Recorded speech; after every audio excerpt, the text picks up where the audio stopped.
out by Japan, their halfback Wataru Murata.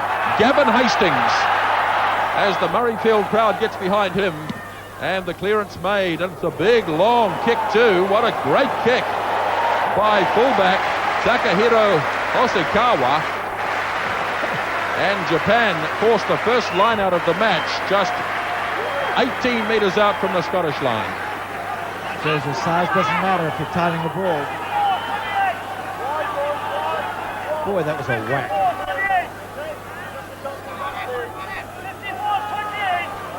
Chris Gray dropping at number 2 for Scotland. Dottie Weir is behind him. Here's the man who wins line-out ball for the Japanese, Toshiyuki Hayashi. And Scotland win the first line-out. Good driving play here by the Scottish forwards. And back it goes to the left wing three-quarter, Ivan Tukalo. Not finding touch. Now the Japanese will play this game at pace.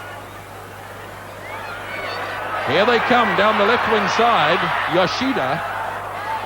And a fly kick by Gavin Hastings. Yoshihito Yoshida out on the left wing side. Now the Japanese are going to play a lot of short lineouts here. This will break up the pattern, no doubt about that. Just out from the 22 and the whistle is gone.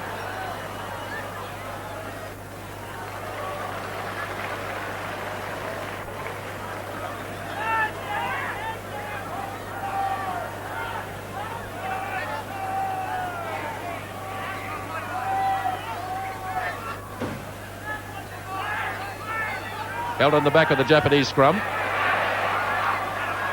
Good little run by the halfback, Wataru Murata. But once again, the whistle is gone. The Japanese side were going forward. This is a good start by Japan, Earl Curtin. Yes, they've got to quicken it up, because there's no way they want to be down scrummaging all day long against the larger pack, nor do they want to get into too many rucks and mauls, because they don't have the strength, the upper body strength to work it. Armstrong came round and disrupted the Japanese, and Scotland are going to win this. Armstrong out from his 22, and that's a good nudge by Gary Armstrong as fullback Hosokawa goes back again. He had a foot and touch when he whacked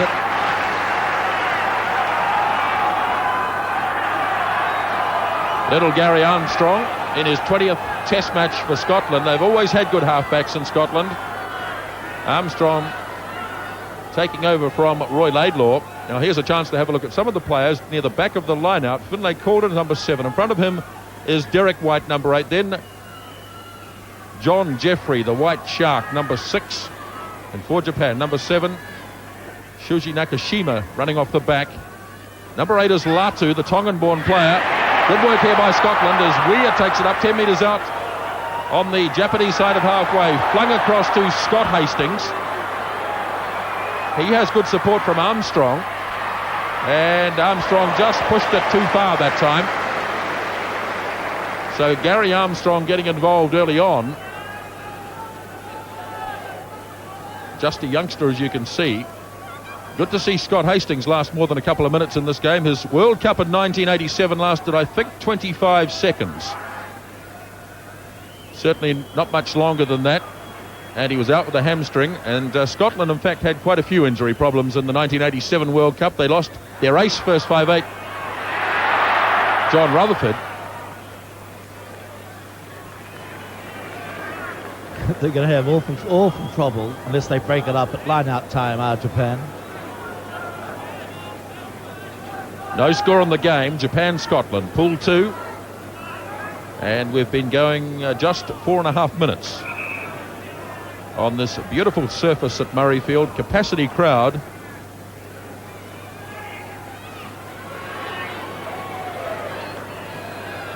Held in the back by Sanali Latu. The Scots getting around and disrupting it though. Ball loose. That's the halfway line, just to the right. Coming on the Scottish side. Away it goes to Chalmers. The Japanese backs came up very flat, so Chalmers punts it away downfield. Hosokawa goes back inside his 22. Well done. As Sean Lanine arrived on the scene, the fullback, Hosokawa, the 24-year-old, who has a big reputation as a goal kicker, Kicked that away beautifully with the left foot. Didn't worry one jot, just straight onto it. Bang.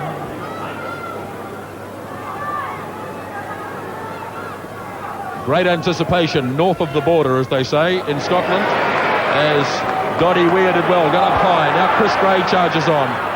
John Jeffrey, ever present. Armstrong digging deep. Now Chalmers. Misses Lanine straight to Scott Hastings. The defence is strong, and so's Hastings. There's an opportunity for Ivan Tukalo. He's in touch, though.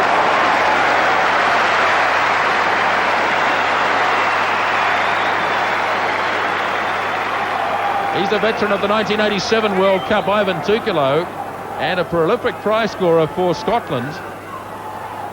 And just look at that crowd. Capacity house at Murrayfield.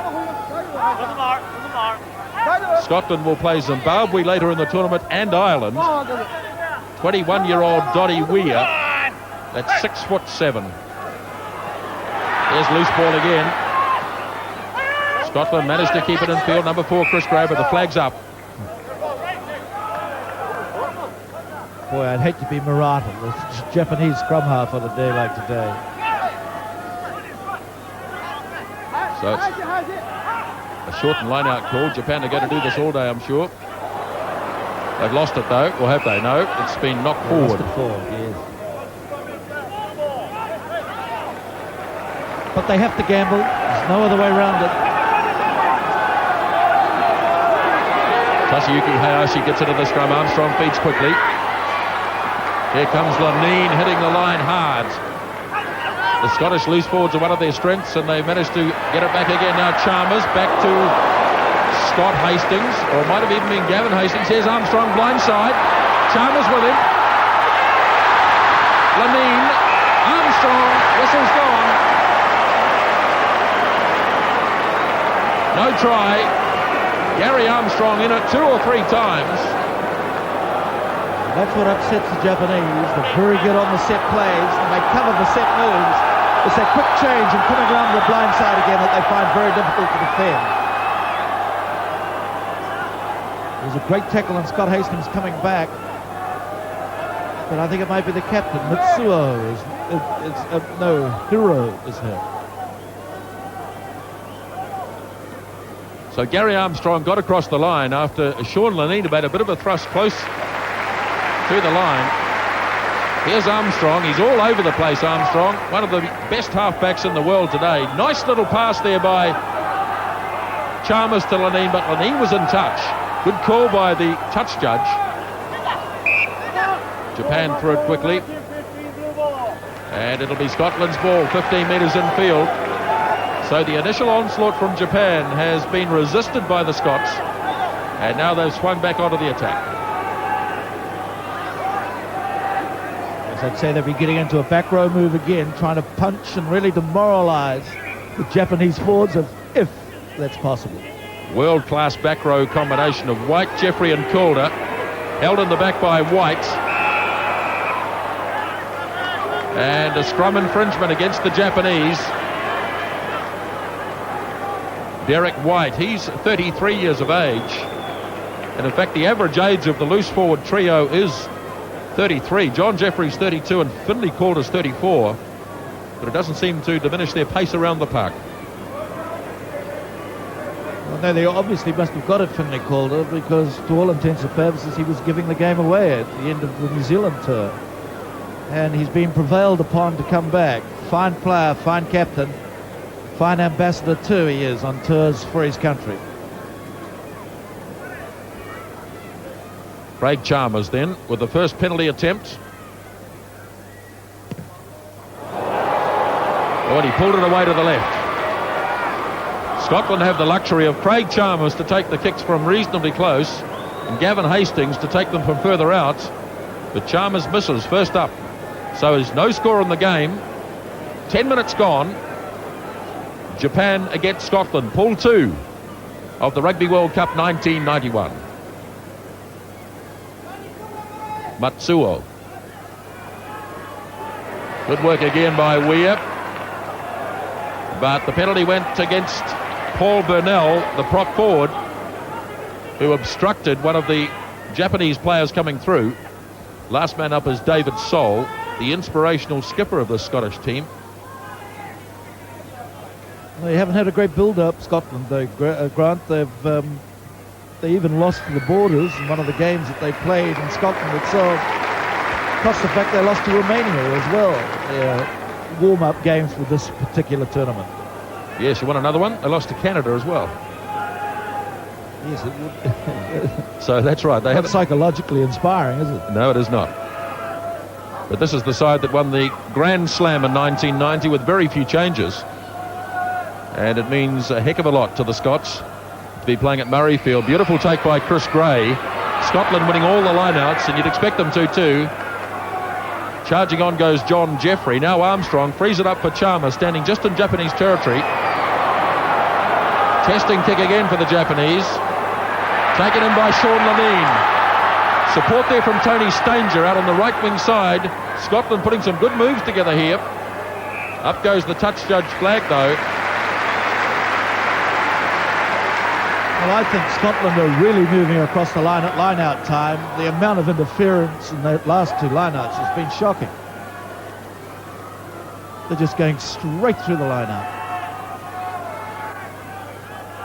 Japanese have their support in the crowd again. The line-out is untidy. Hayashi manages to control it. This should have edged. Oh, it's come on the Scottish side. So Japan have conceded possession again. Across it goes to Scott Hastings. Scott Hastings is there.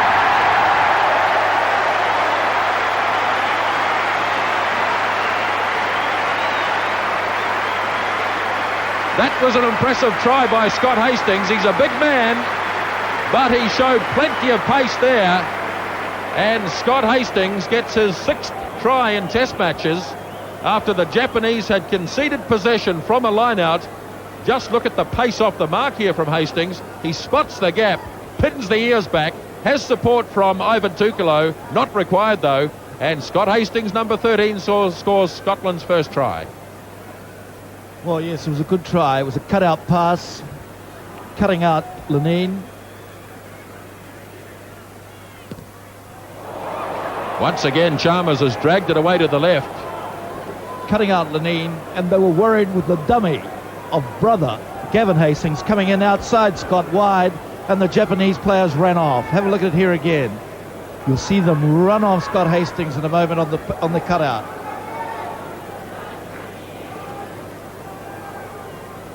It's a good pass too by Armstrong to set that up.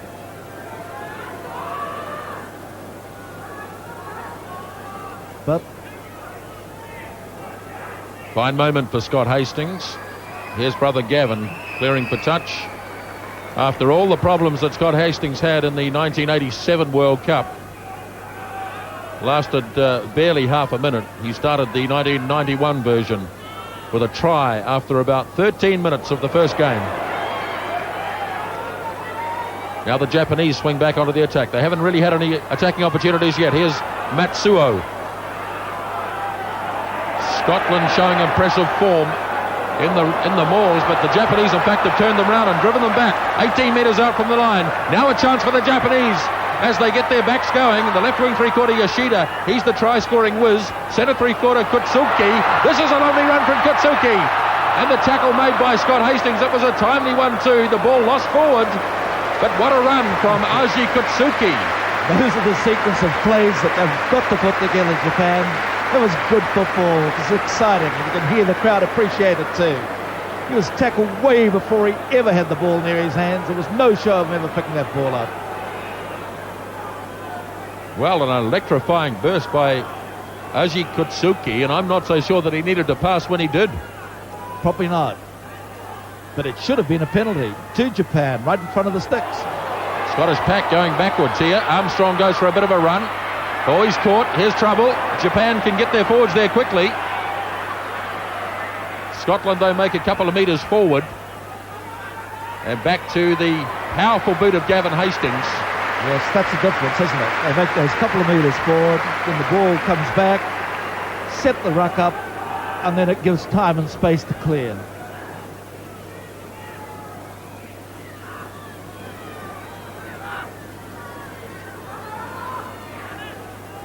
Once again, Japan call the shortened line out. Gunda to throw. Untidy for halfback Murata.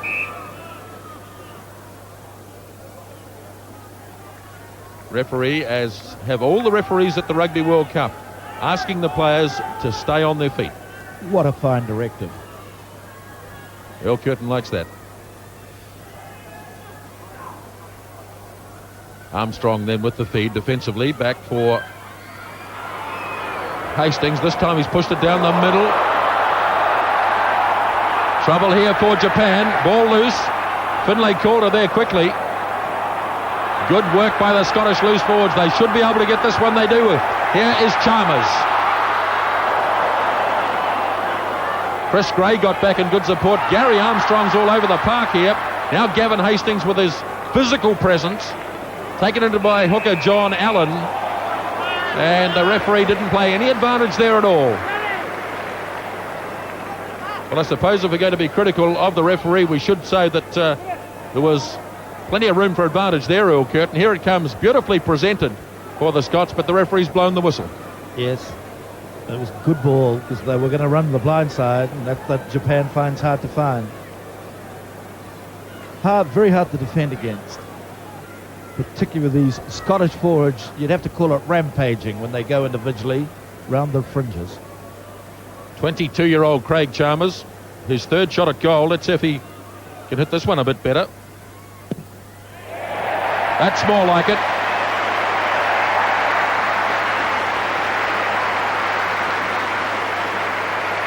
Penalty goal kicked by Craig Chalmers. And Scotland have a handy 7-0 lead now. And we've been running time, we've been going 17 minutes in the first half.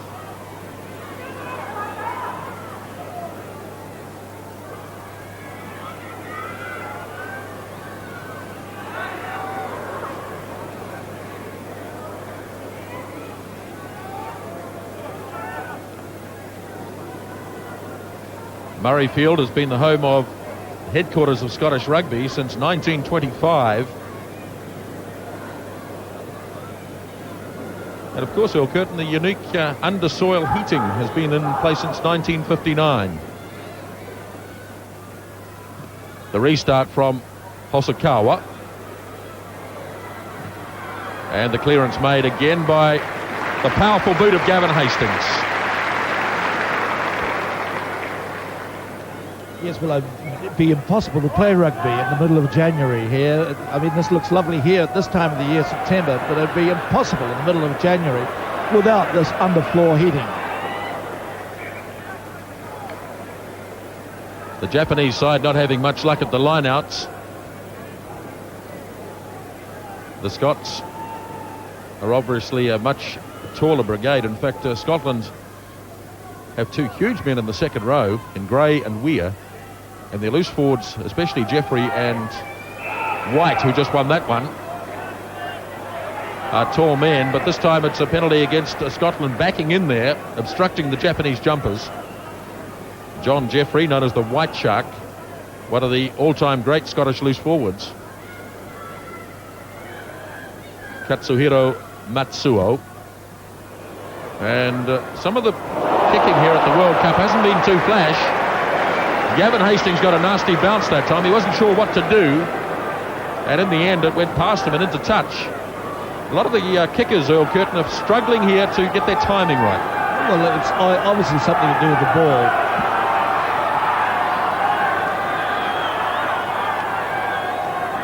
Seven points to 0. Scotland lead. Coming up to halfway through the first half. Beautiful take again by number 5, Dottie Weir. And he is one of the tallest men in world rugby, Dottie Weir, just 21 years of age from Melrose. That's a great pull through by the Japanese blocks then. They pulled him right through the Scottish leaper in the air. Armstrong. The kick is, again, not finding touch. Big long drop kick attempted here. And Japan on the board. The drop kick from fullback Takehiro Hosokawa.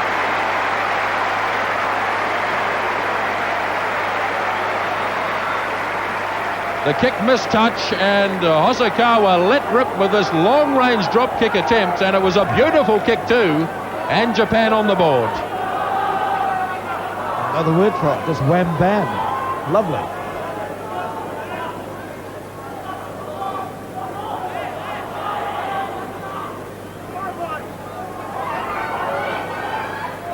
Chalmers from halfway. 7 points to 3. Scotland lead. Now the Scots have it again. Chalmers shifts it across to Lanine.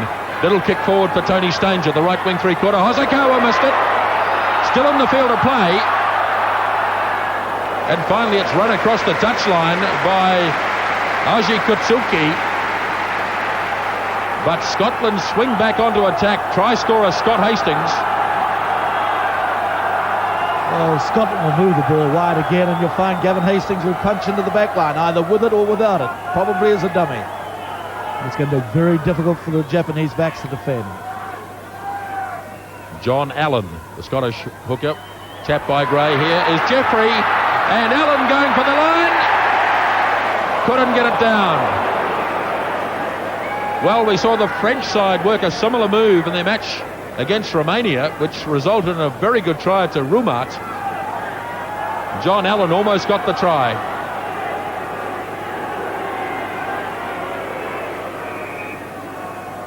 It was interesting in that flashback there, Grant, there was the Scottish masseuse. There's a lad from Bay of Plenty. He impressed the Scots so much in coming when he was on the New Zealand, when Scotland went on their New Zealand tour, that they wrote to him and asked him would he come over and run the cutter for them throughout the course of this World Cup. Milton Floyd from Bay of Plenty. So Scotland have forced this 5-metre scrum. 22 minutes gone in the first half. Scotland ahead by 7 points to 3. Armstrong with the feed. And down goes the scrum.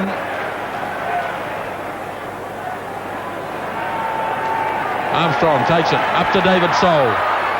Scotland not looking for the kick at goal, have decided to go instead for the 4 points. Now will they persist?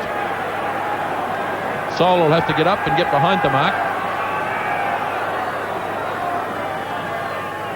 David Soul scored a try for Scotland against the All Blacks from a tap penalty.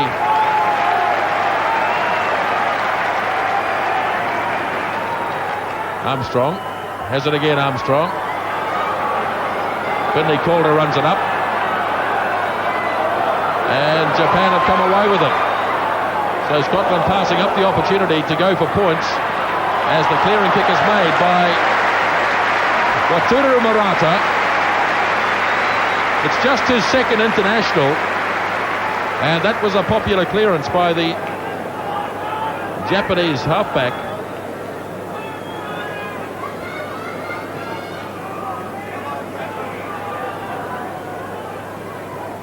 So an injury here to one of the Japanese players.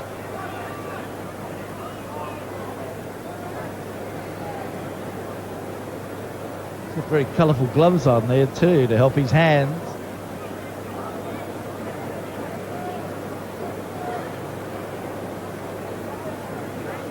Well, Earl Curtin, we've been going now 24 minutes in the first half. What have you thought of the Scottish performance up till now?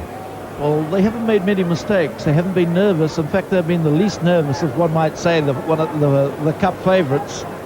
They've played very well. I think they've made very few mistakes, and they're driving too far forward for these Japanese chaps, unless they run from almost off their own goal line to make any leeway. Well, it looked to be quite a serious injury, didn't it, to Shuji Nakashima.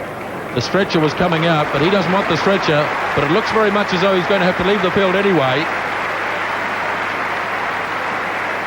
One of the Japanese players in the side, and there were 3 or 4 of them who made their debut in the 1989 game against Scotland, in which Japan won by 28 points to 24. That match played in Tokyo.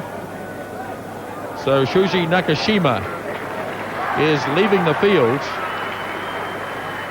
He may come back. We'll have to wait and see. Meantime, play continues.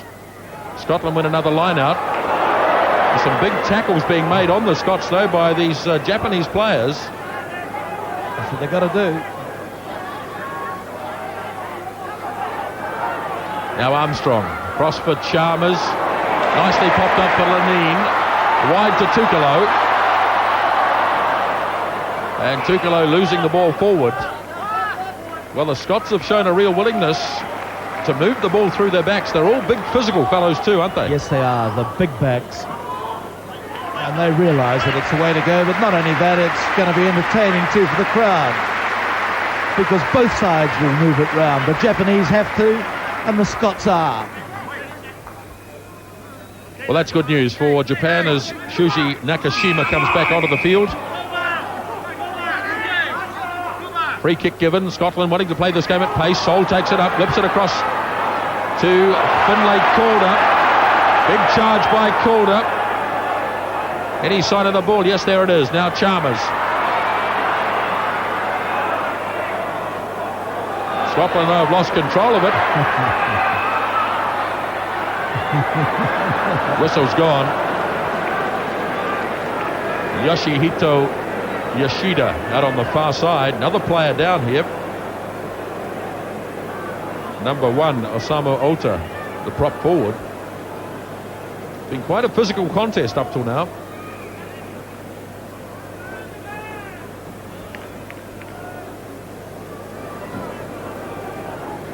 Craig Chalmers went for a little run here. He got really caught in the sandwich though. And Scotland losing the ball forward at that stage.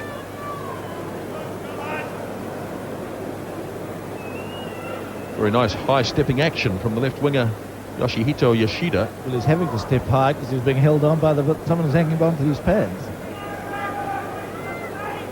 Osamu Ota, another one of those players who played in 1989 in that historic win by the Japanese over Scotland. So all in readiness now for the defensive scrum. Handed back by Latu. And again, touch not being found here. Gavin Hastings gets another nasty bounce. And he unleashes a big punch. Oh, beautifully judged. Be ready as a class act, this fellow. Wouldn't be not too many people would dispute the fact that he at the moment is the world's best fullback. Japan again calling the shortened line out. Tapped by Hayashi. Loose ball snapped up by Chalmers. Away goes Calder again. Good charge by Finlay Calder, the veteran. Ball left behind, picked up by Gray. Now Chalmers. Lenine into the gap here. Scott Hastings just lost it forward with John Jeffrey in support. And that was looking very likely to be Scott Hastings' second try. This is a big change of angle. They find that very difficult when you have big men coming back on the chop.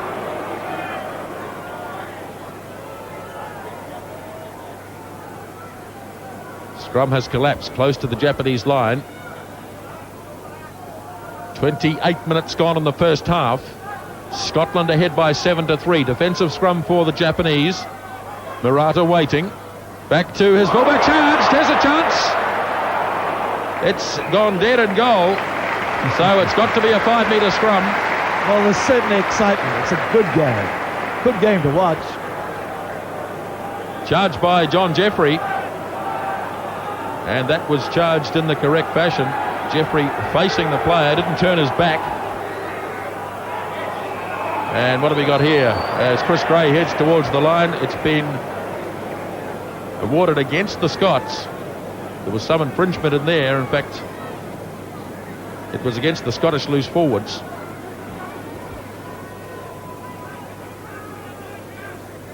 Finlay Calder back from a retirement that didn't last very long.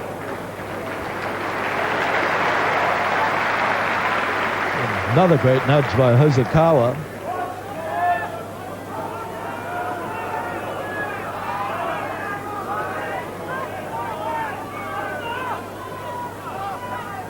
Murrayfield looking an absolute picture.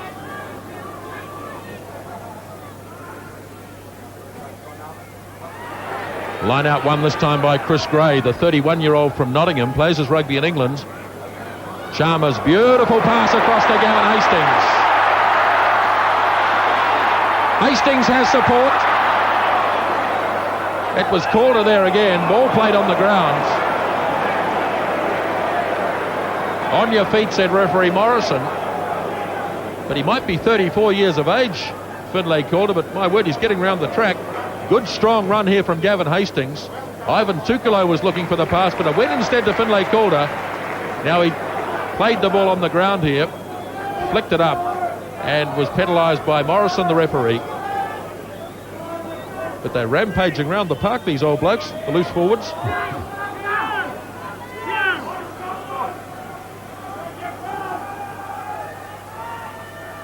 John Allen then to throw. Scotland giving Japan a real bath in the lineouts. Chalmers across to Lenine. Popped up again for Tony Stanger, the right winger, to have a run this time. Carried on by hooker John Allen. Now David Soul, the powerful captain of Scotland. Armstrong up to Burnell. Here they go again. Gray charging on. Impressive work here by the Scottish forwards. Now Chalmers. Stanger. Tony Stanger gets try number 2 for the Scots. Marvellous lead up by the Scottish team. The forwards were all involved. And then lovely work down the blind side. And Tony Stanger, in just his 15th international, gets his 11th test try. The Scottish forwards set it up. And then when they came the blind side, Japan simply ran out of defenders. And the final pass made by Scott Hastings to Tony Stanger. What a good try. Yes, it was a great build-up. The Scottish forwards, both the tights, as you could see there, the locks going down, and also the loosies are playing particularly well at present. This is the brightest start to any of the cup games that we've had till now. Well, Chalmers really stabbed at that one. Tony Stanger's try not converted by Craig Chalmers. This was lovely work by the Scottish forwards. That was a good solid run by Chris Gray. And then a nice work down the blind side. Chalmers is such a beautifully poised player. Then Scott Hastings, the final delivery to Stanger. And he is a prolific try scorer in international matches, Tony Stanger. Try not converted by Craig Chalmers. So Scotland lead by 11 points to 3. About 8 minutes out from half-time. Again, the kick not finding touch. That really has been the story of all 4 games so far at the Rugby World Cup. And Japan make the most of it. Lovely little kick through by Yoshihito Yoshida.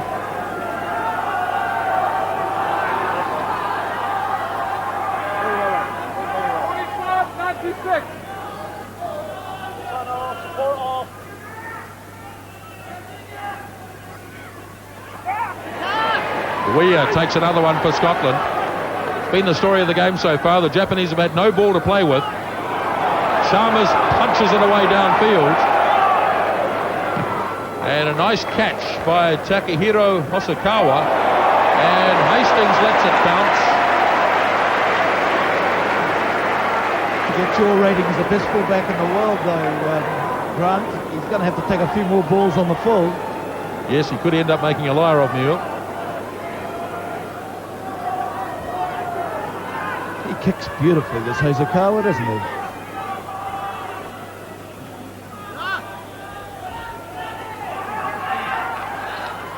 Impressive start to their World Cup campaign by the Scots. They lead by 11 points to 3. Another line-out win for them.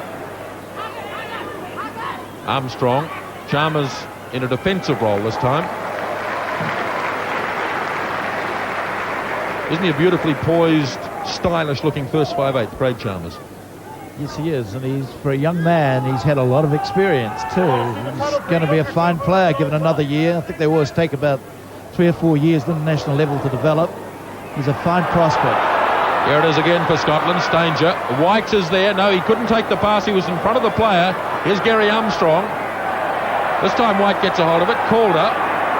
That's the halfway line. And here come the Scots again. Chalmers. Lovely pass again. Gavin Hastings is in. What a big tackle on his opposite number by Hosokawa. What a great tackle on a big man. Even to the extent of hurting him. A beautiful tackle. What an expansive game the Scots are playing, and Gavin Hastings, and this must be a hell of a sight if you're trying to defend Gavin Hastings, 15 stone of him coming straight at you, but Hosokawa, a thumping tackle, and Hastings knew he'd been hit.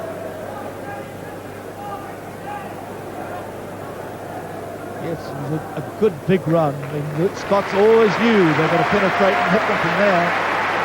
The great thing too, in the defence of that, Masoho wouldn't leave his man. He stayed with him. Now the Japanese have a chance. Yoshida straight into the arms of John Jeffrey, who was retiring and thus wasn't in an offside position. And now Scotland bring it back with John Allen, the hooker. 15 metres out from the 22.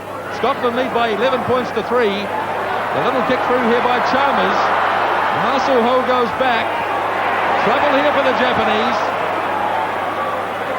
Ball loose. Try. Great Chalmers this time. Scotland have their third try.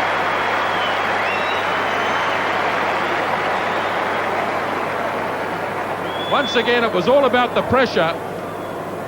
And Masoho got back, but there weren't enough Japanese players back in defence for him.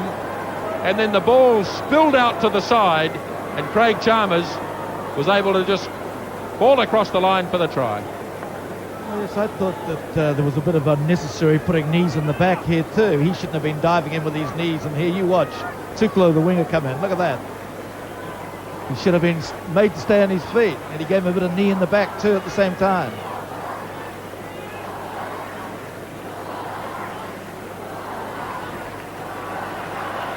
Craig Chalmers has the bleeding nose. This might mean that Gavin Hastings will have a kick at goal. It is. So Chalmers being attended to on the sideline.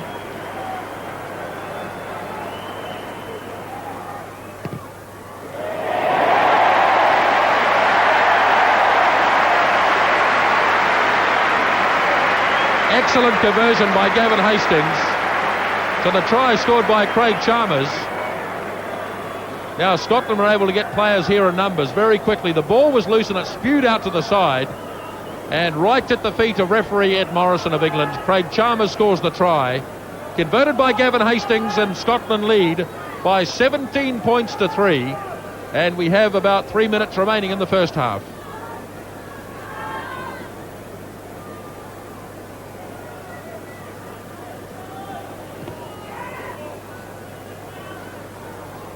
Away we go again. Gavin Hastings seems to have recovered from that heavy knock he took about 3 or 4 minutes ago. My word, old Curtin, don't the local fans here at Murrayfield give the Scottish side some marvellous support? Oh, they're really lifting them. I mean, it'll go on the whole way through this World Cup too. They think they've got a sneaking chance, and they've got every right to think that way, and the way they've been playing today. Now the Japanese backs having a bit of a run. Hero. But Scotland really look on their game today. Of course, they are guided by the man regarded as the master coach in the British Isles, Ian McGeechan.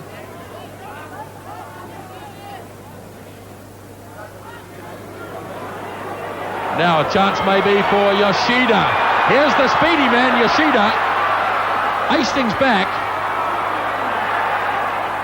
And what's the referee say here? Tremendous pace down the left wing side by Yoshihito Yoshida.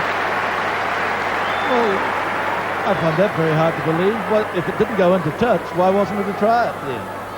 And if they forced it first, why wasn't it 25? Bit of confusion near the goal line there. The referee has set a 5-metre scrum. So now the Japanese will go again. And a try. Scored by fullback Takahiro Hosokawa. So maybe they were denied down the left wing side just a few seconds ago. But Hosokawa scores under the bar, so that's a certain 6-pointer. And Japan well rewarded. Well, it was a lovely push through here. Look at this lovely break. And as you can see at the end, Hosokawa, who's been the outstanding player really for Japan, gets more reward in terms of scoring a fine try.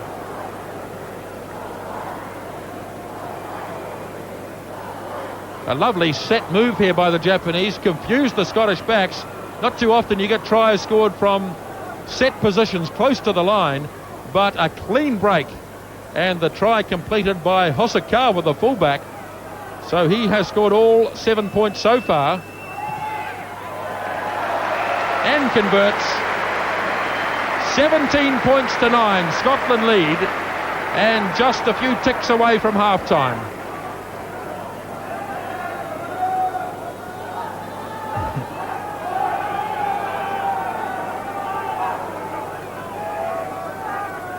The individual star for Japan in the first half, Takahiro Hosokawa, and he's in under the bar after a lovely break by Saji Hirao, the captain. Play continues just near half-time, and the kick made by halfback Wataru Murata. Gavin Hastings, the big fullback, hoofs it away downfield. The magic, the way you see their legs move so fast. They look as if they are going so fast too, the Japanese, particularly those backs.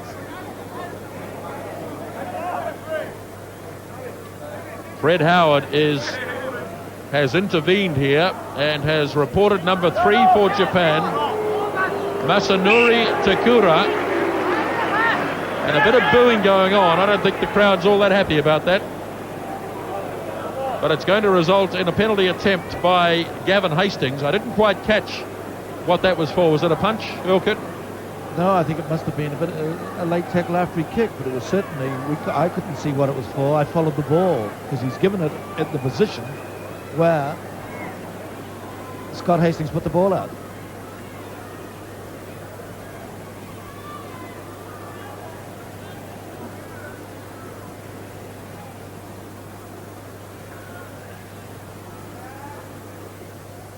So an opportunity here for Gavin Hastings just on half-time to extend the Scottish lead, which at the moment is 8 points. They lead by 17 to 9. Packed house at Murrayfield at Edinburgh.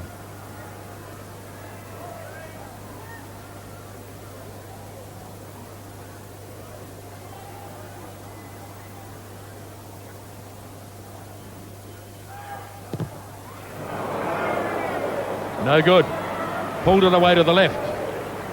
And just as the kick misses, the referee, Ed Morrison of England, blows the whistle for half-time.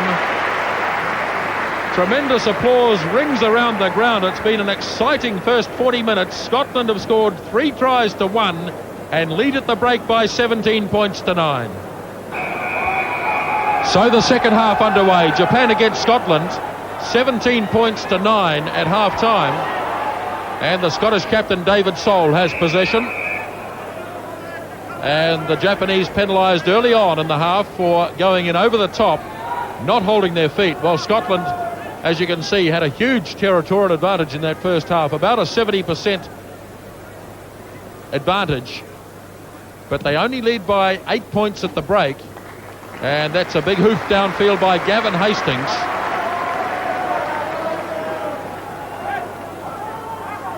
Japan had their fair share of possession in the first half. The line out taken quickly. Armstrong tries to keep it in the field of play. I think he's managed to do that. Taken in by Sonali Latu, the number 8 forward for Japan. Back it comes for Matsuo, and he's taken in a big tackle. Here comes halfback Murata. Beautiful run by Murata. Taken down by Weir, and this time the Scots go in over the top. The typical little halfbacks run. Very good, darty and elusive. And we've seen a few of those. Japan trying to play the game at pace. They've lost it here. Sean Lanine. John Jeffrey has it. Now Stanger. Chalmers. Calder. Just short of the line, Finlay Calder. Penalty try. Penalty try for Scotland. A head-high tackle. Finlay Calder crashes his way on, and wow, I don't know about that. Hardly. He grabbed his I don't know jersey about below that. his knee with two hands. He didn't put his arm around his neck at all. Controversial decision by Ed Morrison, the referee. It was all started by Sean Lanine, who made a good run, and what a run here from Finlay Calder, the 34-year-old, wriggling his way out of tackles, and it didn't look like a head-high tackle. He was grounded short of the line, and the referee has awarded a penalty try, the second one in the tournament, and Scotland lead by 21 points to 9.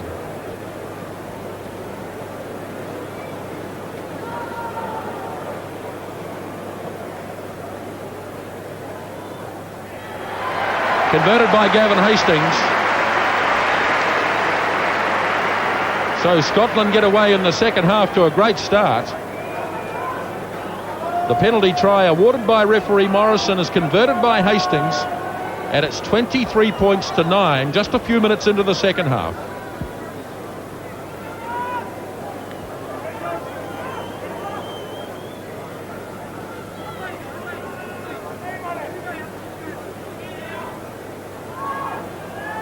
Japan no doubt stung by that decision, which frankly didn't look to be correct, but nevertheless the referee's the man on the spot. Armstrong hacks it away downfield. Good kick by Gary Armstrong. He is one of the linchpins of this Scottish team. Haven't they been well served by halfbacks over the years? Yes, they have. They've had a string of good halfbacks and good fly halves too, for that matter. There was a typical little halfback's chip over the top of the blind side. Wing has to come up flat at scrum time, and he can't hang back as they normally do from line-outs, and so there's a big space in behind there. So one of the halfbacks don't use it more. Quickly thrown again by Kunda, Masahiro Kunda. Toshiyuki Hayashi in the white headgear there. Spent last season at Oxford University. He really is their key line-out man. Most unusual way of tying your lace, though, isn't it, for a headgear? Normally it goes around underneath the chin. He's got his across his lips. Yeah, it looks terribly uncomfortable. 31 years of age. A very experienced player, but at Scotland's ball now. Finlay Calder has had a major impact on this game. There he is disputing possession near the back of the line-out. Didn't appear to be thrown straight, though. Yes, you mentioned Oxford University and why a few of these chaps come over here and come to England. It's Oxford University took the game originally to Japan, and that's how they've ended up at this stage of their, should I say, rugby life, playing here in the World Cup. And you might have seen going out with the Princess Royal there, Shiki Kono, who was really the father with the Prince of Japan, the father of modern rugby in Japan. He went with the Prince to Oxford, and they brought it back. He thought it was a great game for the Japanese. 31-year-old Chris Gray, playing today his 19th international for Scotland. He's at 2 in the line-out.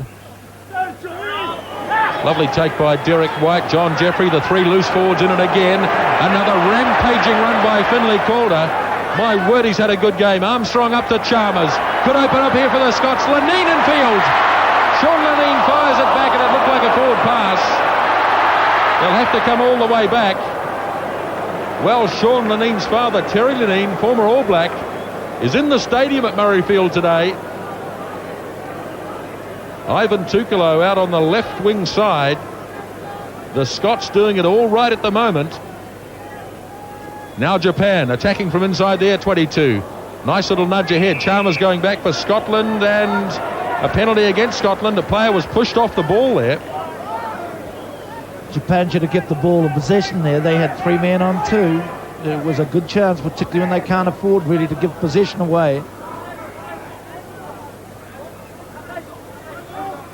They're having problems with retention, though. They're not strong enough in upper body strength, and they'll lose the ball a lot in tackles. Matsuo, kick and chase. Gavin Hastings lining it up, and he is awarded the fair catch.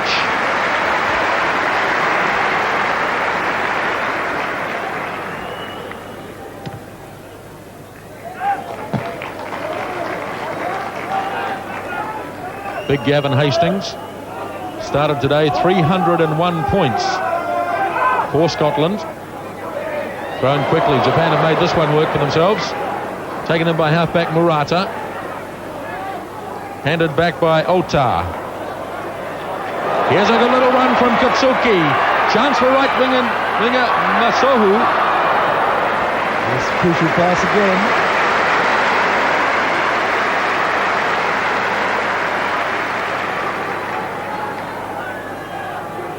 Aji Katsuki, number 13, has made a couple of telling breaks so far in the game. Sadly, though, for Japan, they haven't really had enough ball to play with. They look to be an exciting backline. They always have been. They've always used the ball. And it may be a wee bit too because universities play the game a lot in Japan. That's where it started as well. And they are obviously students. Scarf draggers, I say, might let it go a bit more. Well, Derek White was lurking a mile on the wrong side, made no real effort to get back. And Japan are going to get a penalty anyway. Well, that's always a difficult one when the player is... he looks to be standing in an offside position, but I didn't think White was making very much effort to get out of the road. No, if he's walking back, I think that's enough to ping him. Either that or he lies down on the ground if he doesn't want to be so-called obstructing. This slow walk back, I think, amounts often to nothing more than obstruction. Japan have opted here to kick for goal. It's 23 points to 9. Takahiro Hosokawa, who has a marvellous record as a goal kicker. In fact, in a match against Tonga not so long ago, he kicked 21 points. In a game against South Korea, he kicked 18. And already in this match has landed 9 points. A drop kick, a try and a conversion.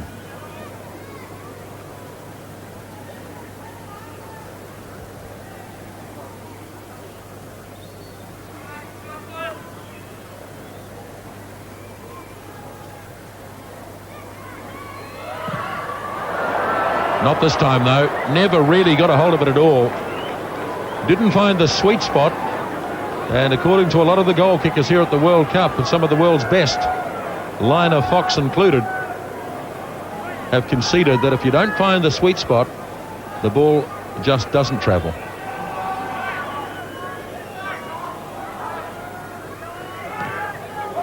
Slammed away downfield. Japan will open it up from near their own 22.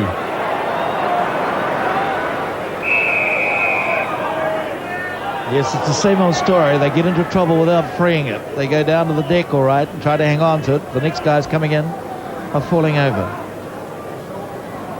So David Soul has said to Gavin Hastings, let's kick for goal. The Scottish fans not all of them are happy about that. They want to see some good open rugby. The penalty here was the right wing three-quarter. Teranori Masoho, the 19-year-old, went to ground, played it on the ground. One or two of the Japanese players went in over the top. Yes, Nakashima went straight in over the top, number 7. Gavin Hastings, as I said before, 301 points for Scotland in internationals. So far today, a couple of conversions from him.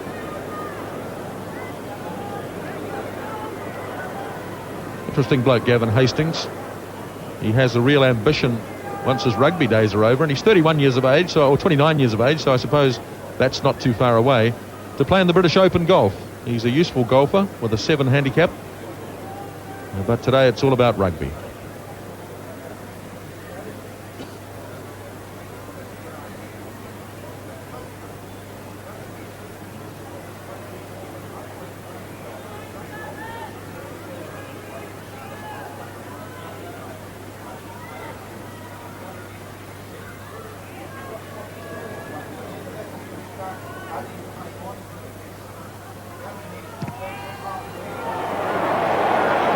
Looks good. It is good.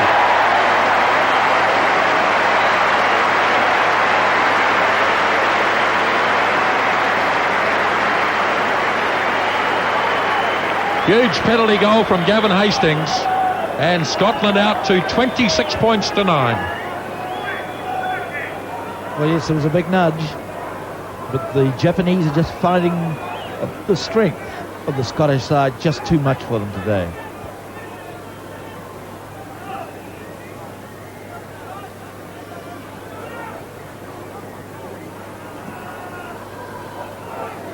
Japan restart. Ball comes quickly for Murata. Murata gets a second shot at it.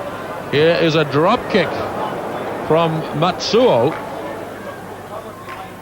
And Scotland to force.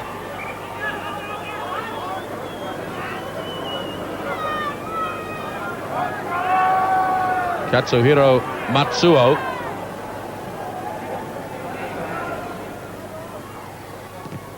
Once again, Scotland content to bang it away down centre field. Here's the little halfback, Wataru Murata.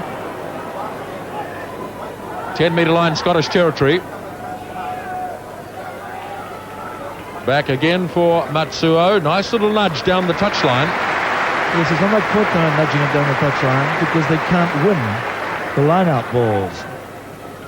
And so they're going back to the Scottish strength rather than to their own. They've got to try and throw 3 or 4 rucks and quick moves from side to side together if they have any chance at all of getting back into this game. Well, there's a perfect example.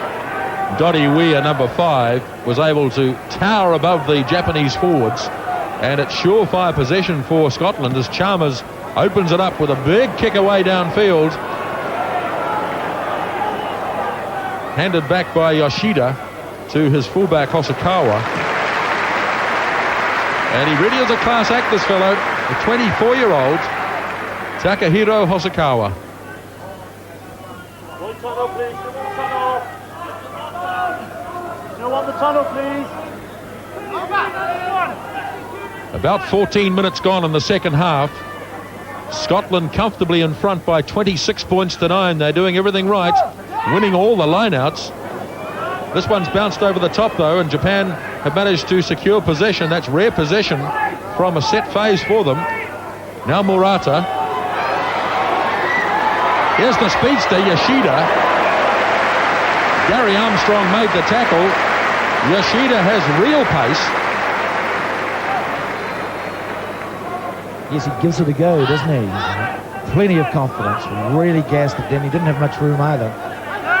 48-76.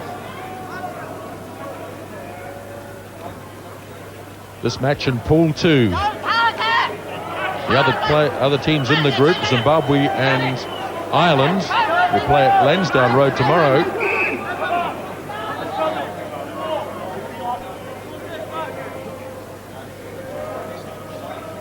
Very lucky not to get penalised there. He's pushing it back with his hand again. And Mr. Gray for Scotland.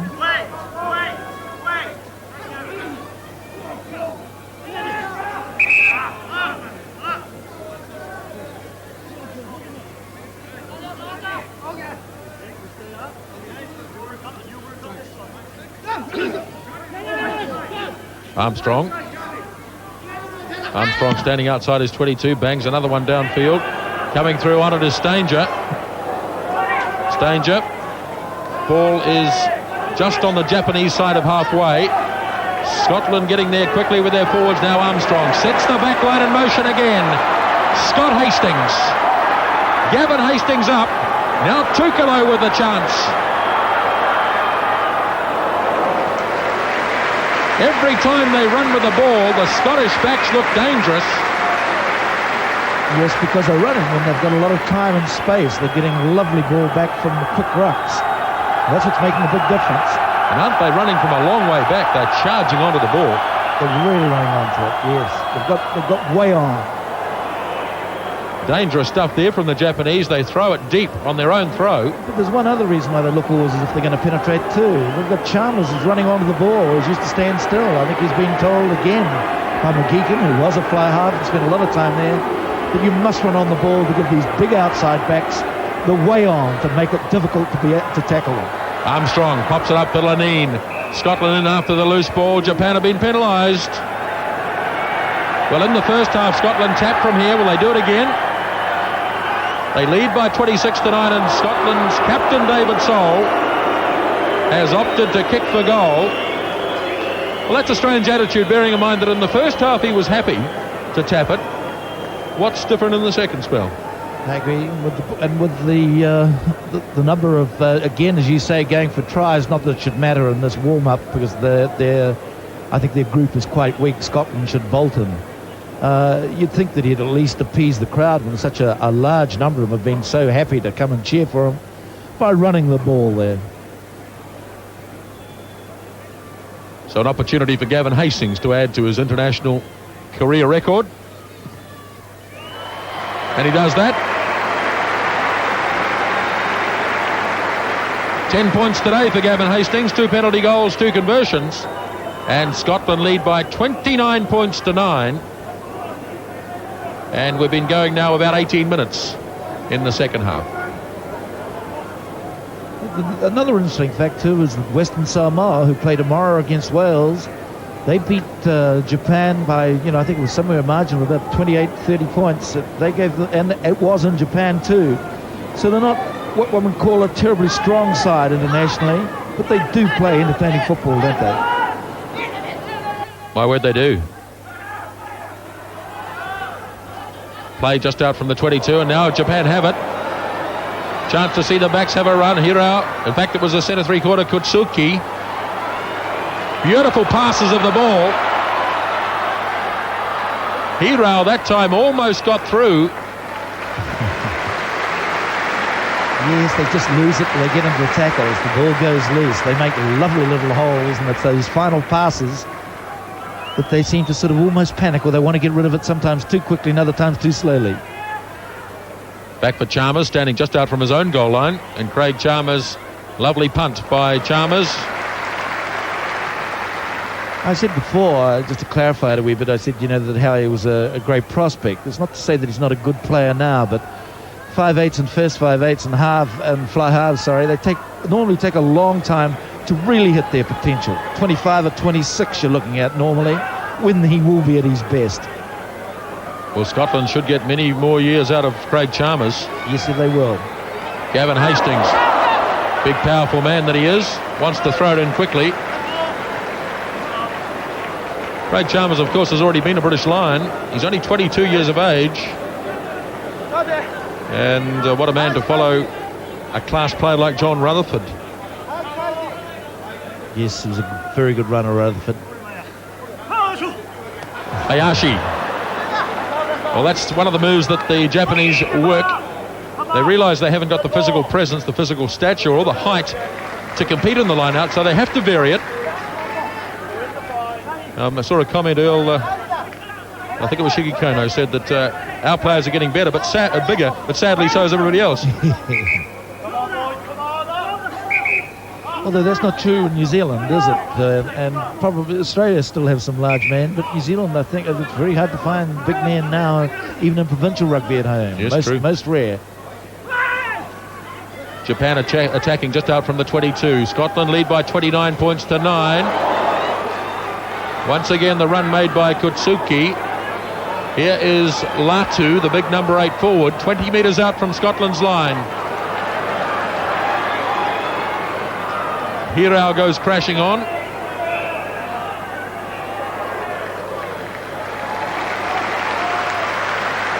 Well, that's the way they've got to play it. It was good form for the Japanese, diving in quickly, letting it go again, keeping it moving away always from those strong forwards that Scotland have, or in comparison anyhow. Good period of play here for Japan. The scrum to be fed by Murata. Oh, it looks like a tight head for John Allen. It is. It's kicked through, yes. Well, the hooker gets the credit, but probably it was one of the Japanese props who kicked it through. And some of the tension goes out as Craig Chalmers clears.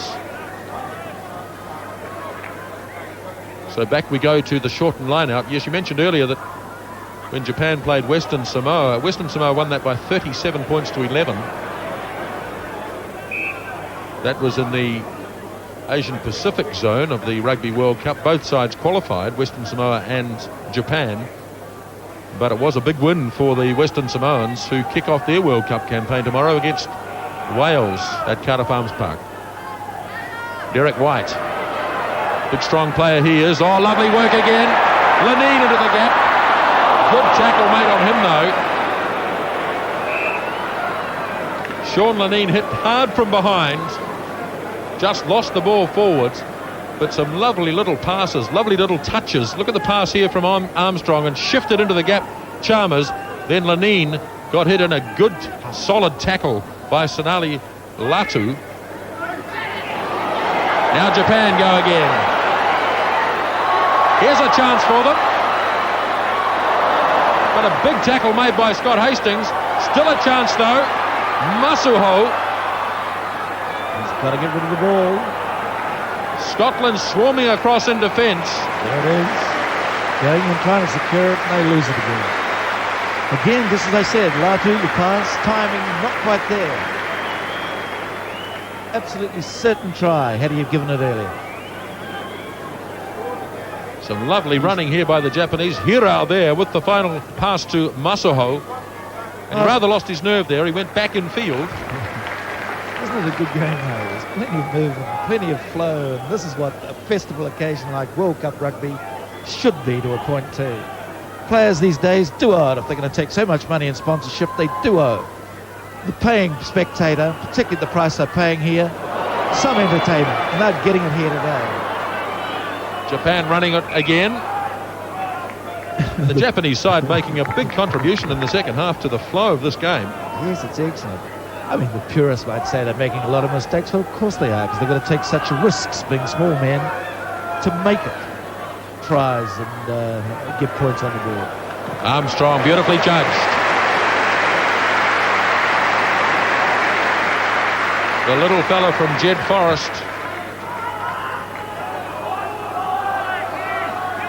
So back we go to the shortened line out. Over halfway through the second spell now. 29 points to 9. It's been a while since Scotland scored though. It's been a while since they've looked like it, quite frankly.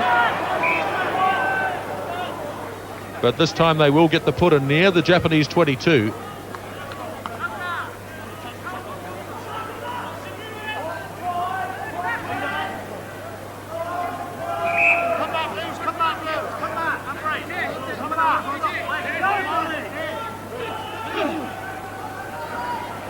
Japanese ball, in fact, fed by Murata. Armstrong through into the arms of John Jeffrey. Now the Scots can set it up. Calder charges on. Now Gray. Away it goes. Chalmers. Scott Hastings. Tukalo close. White gets the try.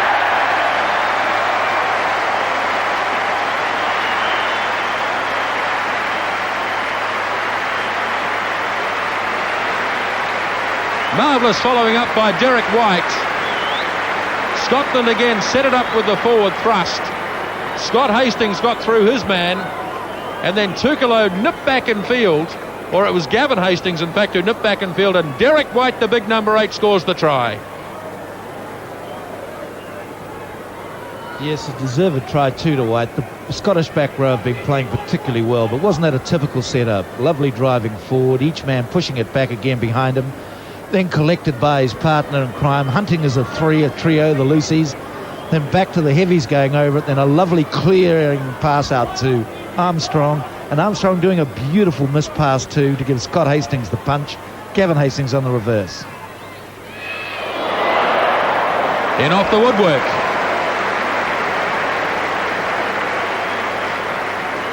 Derek White gets the try that is converted by Gavin Hastings. 35 points to 9.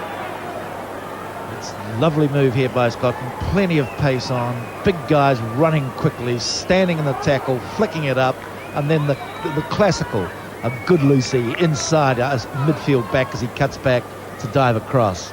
Classical stuff.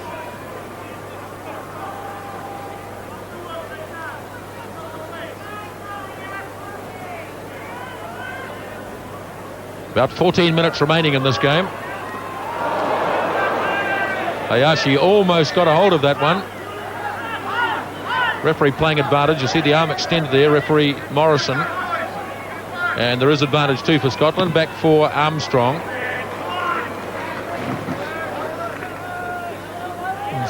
It's interesting, Scotland, like New Zealand, have thrown away the rolling mauls. Most of their rucking and mauling goes straight forward. Thank Evans for that. Beautifully taken by Lenine. Now John Jeffrey. Knocked back by a Japanese player, so Scotland can carry on here.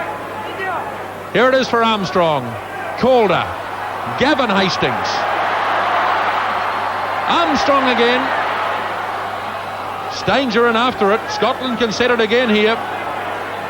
Armstrong sets them away again. Lenine. Calder. Tukalo. And Ivan Tukalo gets another marvellous try for Scotland. Champagne rugby from the Scots.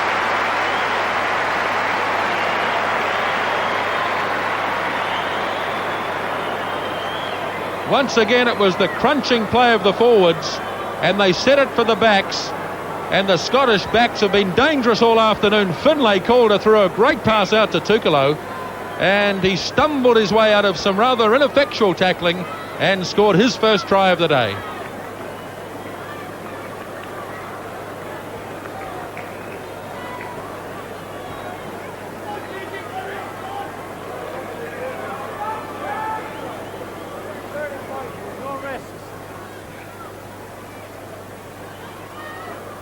Gavin Hastings has taken over the goal kicking. Craig Chalmers was none too impressive in the first half.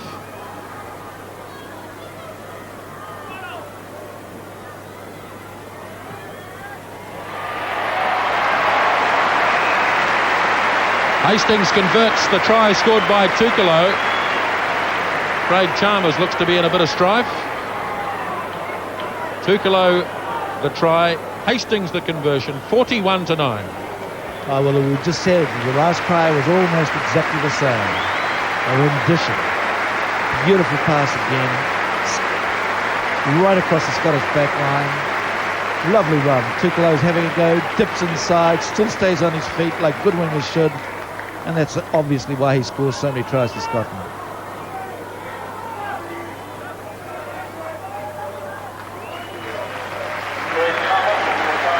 So the kick-off. There may well have been a replacement for player. Here's Hayashi away downfield again. But it didn't quite go the 10 metres. It was well worth the try. Toshiyuki Hayashi. And there is a replacement player on the field. Douglas Wiley has come on. Doug Wiley.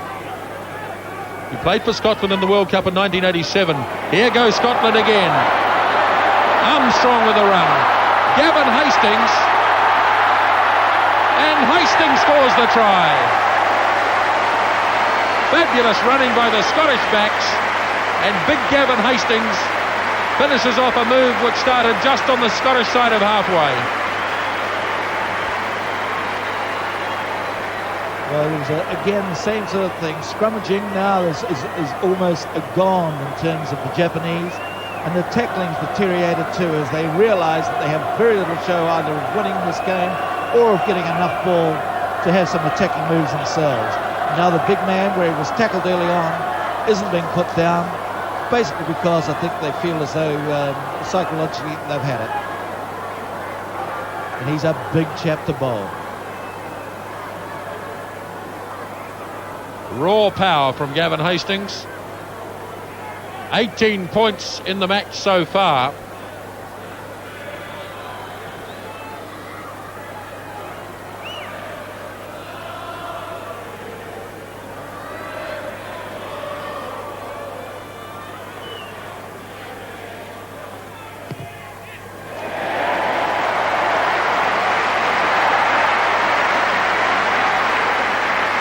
He can do no wrong. 20 points for Gavin Hastings. The Scots are out to 47 points to 9. Gary Armstrong set this one up. But look at the raw power of Gavin Hastings thrashing his way through tackles. There's any number of players in support, but Gavin Hastings says, I'll take that one. And it's 47 points to 9. It really started with the Japanese pushing so hard on the scrums that no one really came off. So there was an absolute clear run for Armstrong straight down that blind side. David Soul has gone down right in front of us here. Well, Chalmers didn't look too happy either. Chalmers looked as if he'd actually been concussed. He didn't know where he was.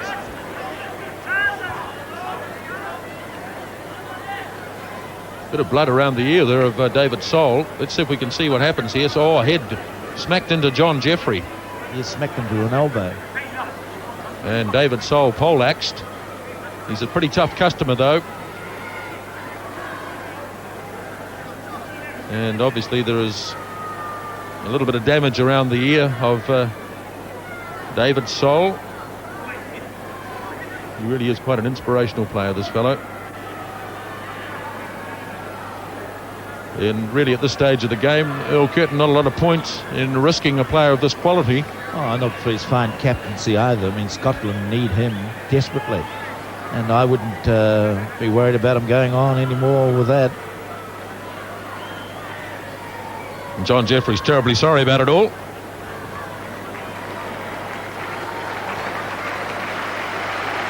And so sustained applause for tremendously popular figure in Scottish rugby, David Soul. And he will probably be replaced by David Milne. So Scotland down to 14 players at the moment. They've already got Craig Chalmers off the field. Armstrong clears. Oh, what a lovely kick again by Gary Armstrong. This has been a most impressive performance by the Scots. It's certainly as we welcome onto the field David Milne. Certainly Scotland have been mentioned as one of the possibilities for the World Cup, but on this performance you'd have to stack them right up there. Wiley sends it across. Scott Hastings. Some of the tackling now leaving a bit to be desired. Hastings away. And he just lost control of it. Nobody really near him at that stage, and Scott Hastings bobbled the ball forward. Yes, I'm afraid it's good night nurse for these Japanese chaps. But what a marvellous contribution they've made. They've made it really entertaining. Scots haven't made many mistakes though, but they haven't been under incredible pressure either. Loose pass. Oh, what are we going to do here? Here's trouble. Scotland. Allen. And lost forward by Armstrong. Everybody wants a piece of the action now, I think. Yes, that's it. There were too many hands down there. Those forwards should have been running over it and leaving it for the backs to pick up. But they're all having a hunt for that try. They reckon here's money for old rope here. Let's get one. Scrum fed by Murata. Held in the back by Latu. And the clearing kick by Matsuo is a good one.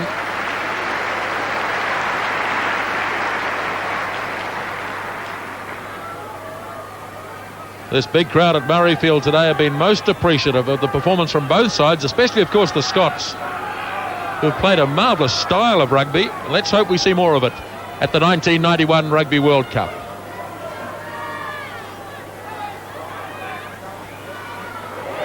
That looked as though Doddy Ware was lifted. I don't think they need to lift a fellow of his height. Now Wiley up for Lanine, across to Gavin Hastings. Lanine back in the action again. Sean Lanine 10 metres out. Falls nicely for Wiley. And here's another one for Scott Hastings, is it? No.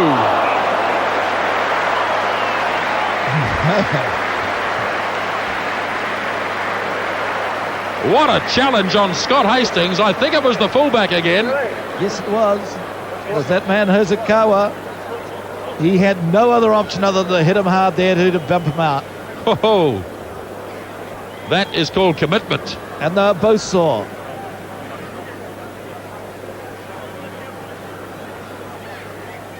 How is he? Is his head with it? Oh, all right, it's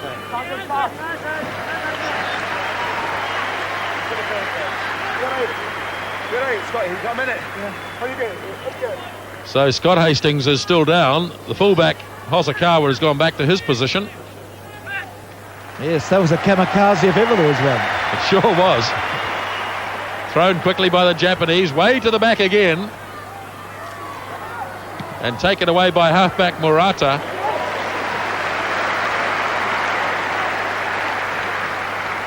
He's had a difficult day, but he's performed well. He's very sharp, very quick, nippy little man. Just a shame in many ways we haven't seen more of the Japanese backs. They've looked exciting and fast,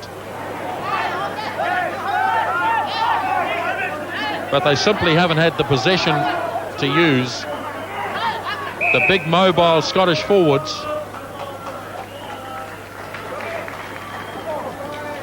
So David Milne is in on the loose head side of the Scottish scrum. Douglas Wiley is also on the field. Sol and Chalmers are off. Wiley number 17. Away goes Lanine again. Pops it up for Scott Hastings. Seems to have recovered from that fairly hefty knock he took a few moments ago. That's one of the keys to the game so far, the way that the Scottish loose forwards have got there so quickly. Armstrong away to Wiley. Lanine. Gavin Hastings puts it on the ground. Here we go. Pushed ahead by Yoshida. Knocked forward though, said referee Morrison.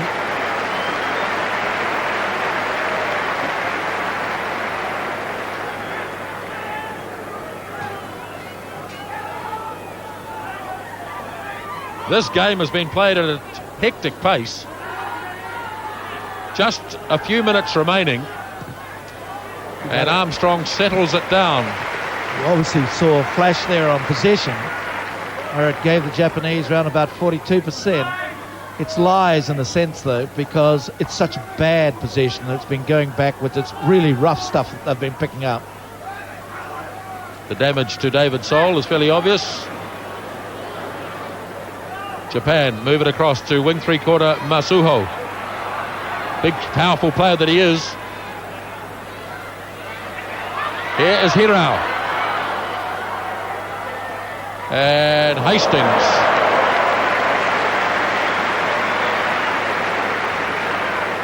Commanding figure in the game, Gavin Hastings. Like a full-back at Rangers, just hits it on the full, out again. The experienced captain of the side, Saji Hirao. Nice little kick ahead here. Hastings couldn't reach it on the full, certainly not with his hands anyway. So time running out in this match. It's a pool 2 game, remember. Scotland against Japan. Scotland have made a marvellous start to the 1991 World Cup. Remember their first game in 1987 when they drew with France at Lancaster Park in Christchurch. And that's a horrible kick by Wiley. Might work though for the... No, it won't. And he missed the intercept.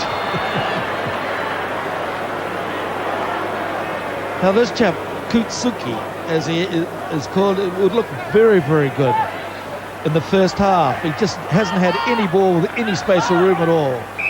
He's very elusive. Well, that would have been a straight run in for the try if he'd managed to get the clean intercept.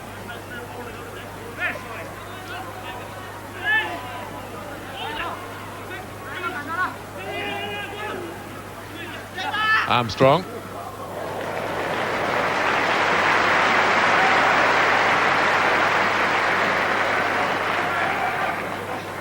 Marvellous little halfback, Gary Armstrong.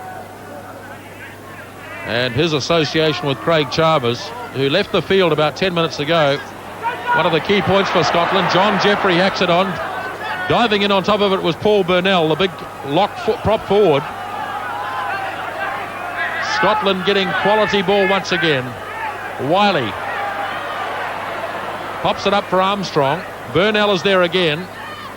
Scotland try to set it once again. They've done that. Sean Lanine. Here is danger. Ball loose just near the Japanese line. Masuho.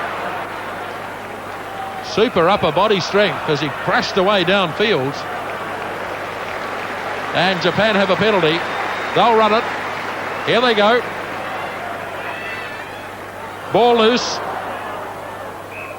And knocked on. Well, the Japanese aren't afraid to open it up. And in fact, that is the end of the game. And a most appreciative crowd at Murrayfield stand and applaud both sides.